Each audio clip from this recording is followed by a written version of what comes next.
ও মুসা তুমি মনে রাখিও এই যে লা ইলাহা ইল্লাল্লাহ এটা আমার কাছে অনেক বড় দামি, যার কারণে আদমকেও দিছি, যার কারণে আমি শীষকেও দিছি, যার কারণে আমি নূহকেও দিছি, যার কারণে আমি তোমাকেও দিলাম।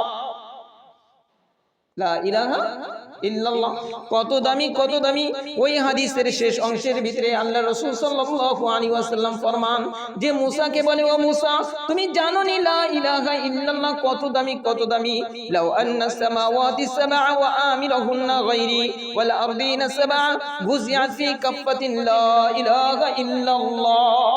কয় এই আসমান আর জমিনের ভিতরে যা কিছু আছে কয় সব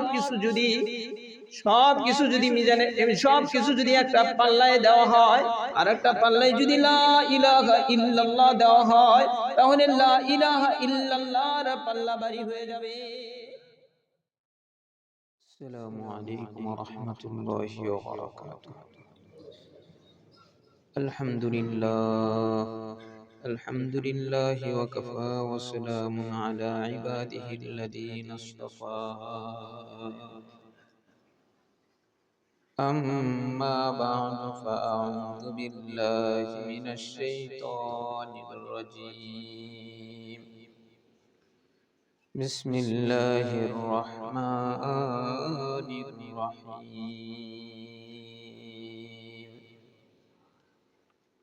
إن الذين يحبون أن تشيع الفاحشة وقد قال رسول الله صلى الله عليه وسلم إن بكل تسبيحة صدقة وبكل تحليلة صدقة وبكل تحميدة صدقة إلى آخر الحديث.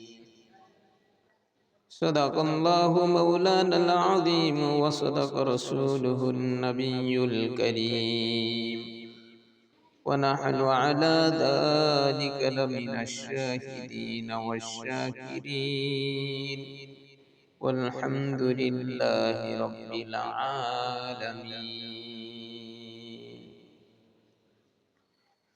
الحمد لله সমস্ত প্রশংসা মহান রব্বুল আলামিন আল্লাহ তাআলার, যে মহান রব্বুল আলামিন আল্লাহ তাআলা আমাকে আপনাদেরকে জুমার সালাত আদায় করার লক্ষ্যে মসজিদে আসার বসার তৌফিক দান করেছেন। এজন্য সকলেই পড়ি আলহামদুলিল্লাহ। এটা রজব মাস, আজকে 12 তারিখ। রাসূল করিম সাল্লাল্লাহু আলাইহি ওয়াসাল্লাম এই মাস থেকেই রমাদানুল মুবারকের প্রস্তুতি নিতেন। যেরকম ভাবে আমরা গুরুত্বপূর্ণ একটা কাজ করতে হলে আমরা ওই কাজটার অনেক আগ থেকেই প্ল্যান প্রোগ্রাম করতে থাকি। তো এই রমাদানুল মুবারক এটা গুরুত্বপূর্ণ একটা মাস। এই মাসের প্রস্তুতি রাসূল করিম সাল্লাল্লাহু আলাইহি ওয়াসাল্লাম এই রজব মাস থেকেই নিতেন। যার কারণে রাসূল করিম সাল্লাল্লাহু আলাইহি ওয়াসাল্লাম উম্মতকে একটা দোয়া শিক্ষা দিয়েছিলেন, আল্লাহুম্মা বারিক লানা ফি রজব ওয়া শাবান ওয়া বাল্লিগনা রমাদান। রাসূল করিম সাল্লাল্লাহু আলাইহি ওয়াসাল্লাম এই দোয়াটা নিজেও পড়তেন এবং উম্মতকেও পড়তে আদেশ করেছেন। তো তাই রজব মাস, এই মাস এটা গুরুত্বপূর্ণ একটা মাস। তো গুরুত্বপূর্ণ কেন? আল্লাহ তাআলার গোলামি করার জন্য হলো এই মাসটা গুরুত্বপূর্ণ।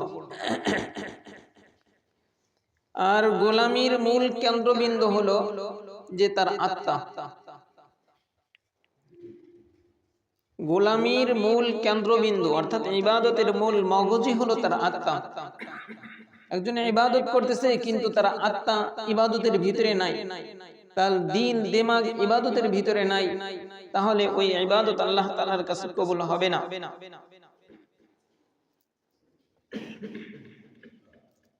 তো উলামায়ে কেরামগণ বলেন যে দেখো, দুনিয়াতে তিন প্রকারের ঘর আছে। এক প্রকারের ঘর হলো যেই ঘরে মাল আছে এবং সেই ঘরের পাহারাদারও আছে। আরেক প্রকারের ঘর হলো যেই ঘরে কোনো মাল নাই, সেই ঘরের কোনো পাহারাদারও নাই।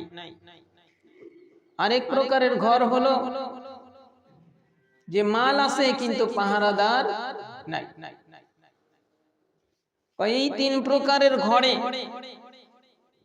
চোর ডাকাতের আক্রমণ হবে ওই ঘরে যেই ঘরে মাল আছে কিন্তু পাহারাদার নাই।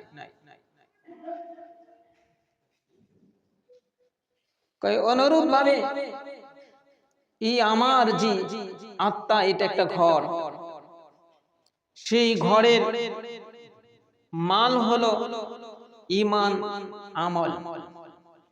ঈমান আমল সেই দিক দিয়ে মানুষ তিন ভাগে বিভক্ত। এক প্রকারের মানুষ তাদের আত্মা, এই আত্মার ভিতরে মাল নাই, অর্থাৎ ঈমান আর আমল নাই, এর পাহারাদারও নাই। আরেক প্রকারের মানুষ তার এই আত্মা নামক ঘরে যে ঈমান আর আমল নামের মালটা ঢুকিয়েছে, তাদের পাহারাদার আছে, তারা হলো নবী রাসূলগণ। তৃতীয় নাম্বার, এই আত্মা নামক ঘরে ঈমান আর আমল নামক মাল আছে কিন্তু পাহারাদার নাই, সেটা হলো সাধারণ মুসলমান।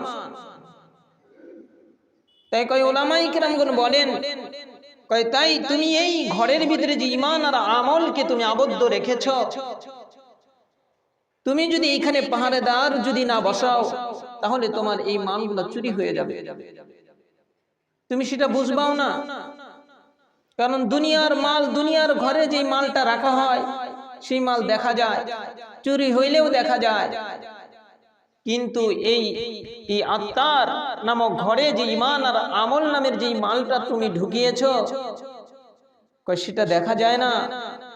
তাই চুরি হলেও দেখা যাবে না।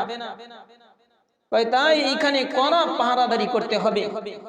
উলামায়ে কেরামগণ বলেন সেই পাহারাদারির এক নাম্বার হলো যে 5 ওয়াক্ত সালাত জামাতের সহিত আদায় করা। এটা হলো এই আত্মা নামক ঘরের ভিতরে ঈমান আর আমল নামক যে মাল রেখেছি তার এক নাম্বার পাহারাদার। 5 ওয়াক্ত সালাত জামাতের সহিত আদায় করা। কোন ব্যক্তি যদি 5 ওয়াক্ত সালাত জামাতের সহিত আদায় করে, কেউ যদি তাকবীর উলার আমল আছে, যদি হঠাৎ করে তাকবীর উলাটা ছুটে যায় তখন বোঝা যায় যে কেমন লাগে। তাহলে এটা একটা গুরুত্বপূর্ণ কিন্তু পাহারাদার। দ্বিতীয় নাম্বার, কুরআনুল কারীমের সহিহ তিলাওয়াত। এটা হলো ঈমান আর আমল নামক মালকে পাহারাদারি করার গুরুত্বপূর্ণ একটা বিষয় হলো কুরআনুল কারীমের সহিহ তিলাওয়াত। তৃতীয় নাম্বার, বিভিন্ন তাসবিহ তাহলিল, বেশি বেশি তাসবিহ তাহলিল পড়া, বেশি বেশি তাসবিহ তাহলিল পড়া। তাই আমি আর আপনি যে রমাদানুল মুবারক সামনে আগমন করতেছে, আমাকে আপনাকে যে আমল করতে হবে সেই আমলটা আমার ভিতরে, আমার এই আত্মা নামক ঘর থেকে যেন চুরি না হয়ে যায়। তাই এখন থেকে আমাকে আপনাকে কি করতে হবে? মেহনত করতে হবে যে আমি যেন সেই ঘরের পাহারাদার কঠিনভাবে নিয়োজিত করতে পারি। এক হাদিসের ভিতরে অনেক দিন আগে পড়েছিলাম, এই হাদিসটা বারবার খুঁজেছি কিন্তু পাই নাই। সেই হাদিসের ব্যাখ্যায় আসছে বেশি বেশি তাসবিহ তাহলিল, এটা হলো দুর্গ, এটা হলো একটা ইমানদারের দুর্গের মতো। দুর্গের ভিতরে যদি মানুষ কি করে, আত্মগোপন করে, তাকে যেরকম ভাবে শত্রু তাকে কি করতে পারে না, আক্রমণ করতে পারে না, অনুরূপ ভাবে যে ব্যক্তি বেশি বেশি তাসবিহ তাহলিল বেশি বেশি পড়বে সে ব্যক্তিও যেন আল্লাহ তাআলার কুদরতি দুর্গের ভিতরে সে আশ্রয় গ্রহণ করলো, শয়তান সহজে তাকে কি করতে পারবে না, আক্রমণ করতে পারবে না। দেখেন এই তাসবিহ তাহলিলের কত গুরুত্ব। যেমন জলিলুল কদর একজন নবী হযরত মুসা আলাইহিস সালাতু ওয়াস সালাম। মুসা আলাইহিস সালাতু ওয়াস সালাম যেমন ছিলেন তার শক্তি, ওই রকমই ছিল তার সাহস। বুখারীর বর্ণনায় আসছে যে রাসূল হযরত মুসা আলাইহিস সালাতু ওয়াস সালাম কি করেছিলেন, আজরাইল আলাইহিস সালাতু ওয়াস সালামকে থাপ্পড় দিয়ে তার চোখ বের করে ফেলে দিয়েছিল। আজরাইল আলাইহিস সালাতু ওয়াস সালাম মালাকুল মউত, এই ফেরেশতার শক্তি কেমন, তার চোখ বের করে ফেলে দিয়েছে। সাহস কেমন ছিল, হাদিস শরীফের ভিতরে আসছে যে হযরত মুসা আলাইহিস সালাতু ওয়াস সালাম কি করলেন, আল্লাহ তাআলাকে বললেন যে আল্লাহ আমাকে একটা স্পেশাল একটা তাসবিহ আমাকে শিক্ষা দেন। রব্বি কারীম বললেন যে হে মুসা, তুমি স্পেশাল তাসবিহ দিয়ে তুমি কি করবা?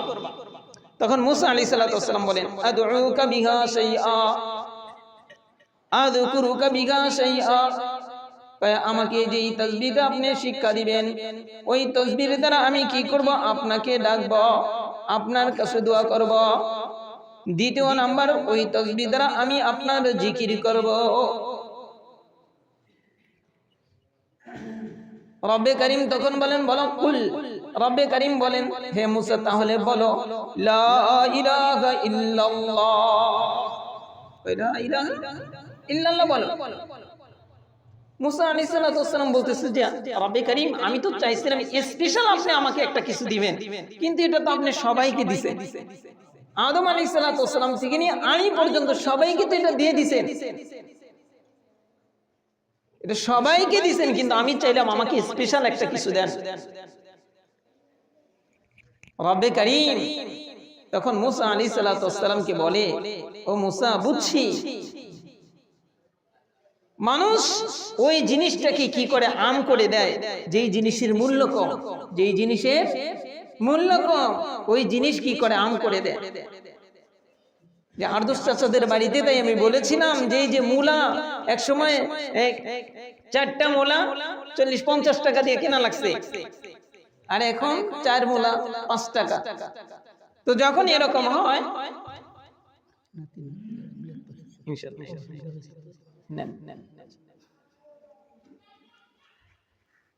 তো যখন মূলা 1 আটি 4 টাকা হয় তখন বলে মূলা চকে আছে, যার যার লাগে নিয়ে যাও।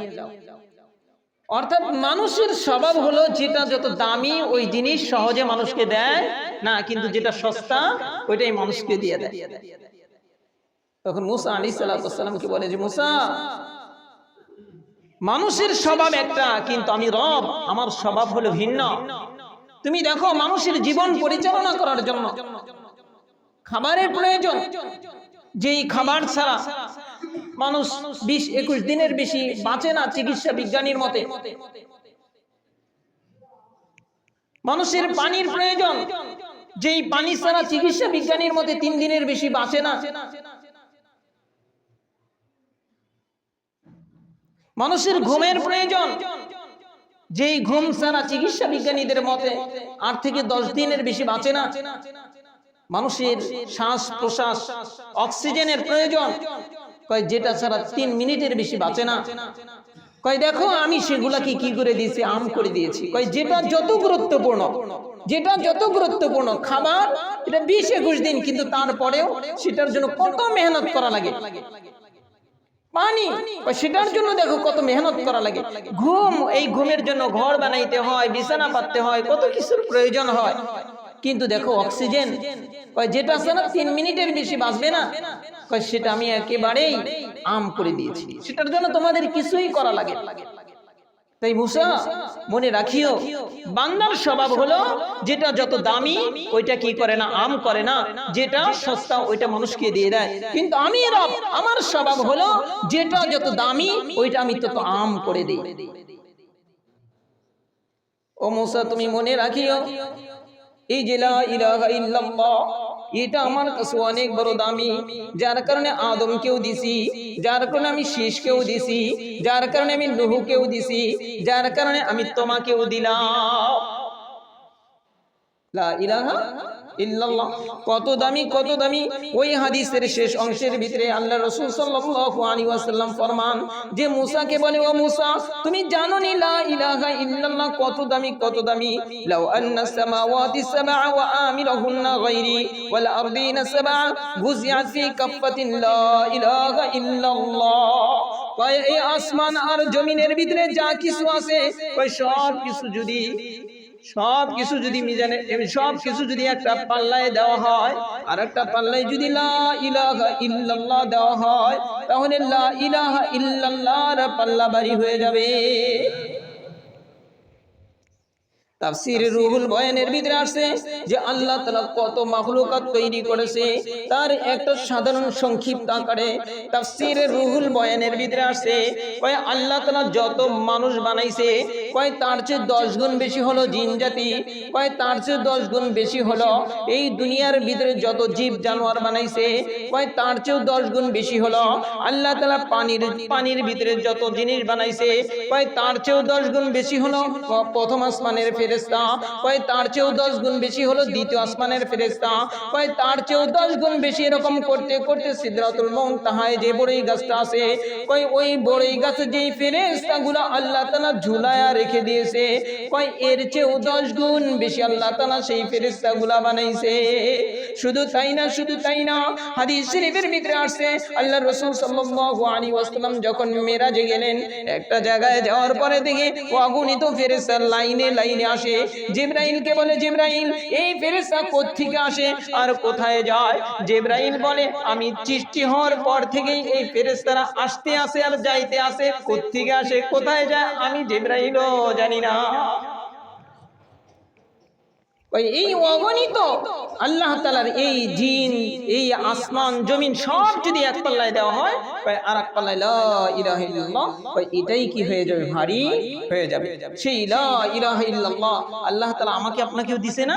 সেই লা ইলাহা ইল্লাল্লাহ কত দামি কয় আসমান আর জমিনের সব কিছুর চেয়ে লা ইলাহা ইল্লাল্লাহ দামি। কয় তবে এই দামিটা কোন ব্যক্তির মুখ থেকে হবে? কয় ওই ব্যক্তি যে ব্যক্তি লা ইলাহা ইল্লাল্লাহর ভিতরে যে দুইটা রুকন আছে প্রথম রুকনে হলো লা ইলাহা এটা পরে হলো কুফর বিত্তাগুত আর ইল্লাল্লাহ এই দ্বিতীয় রুকন হলো ঈমান বিল্লাহ। কয় এই দুই রুকনের সাথে যেই ব্যক্তি লা ইলাহা ইল্লাল্লাহ পড়বে কয় ওই ব্যক্তির লা ইলাহা ইল্লাল্লাহ হলো এই আসমান আর জমিনের চেয়ে দামি হয়ে যাবে। তাই বেশি রজব মাস আমাদের বেশি তাসবিহ তাহলিলগুলো পড়া দরকার এবং কি সেই তাসবিহ তাহলিলের মাহাত্ম্যগুলো বুঝে পড়া দরকার। আল্লাহ তাআলা আমাকে আপনাদের সকলকে এই কথাগুলো দিল দিয়ে বুঝে আমলের তৌফিক দান।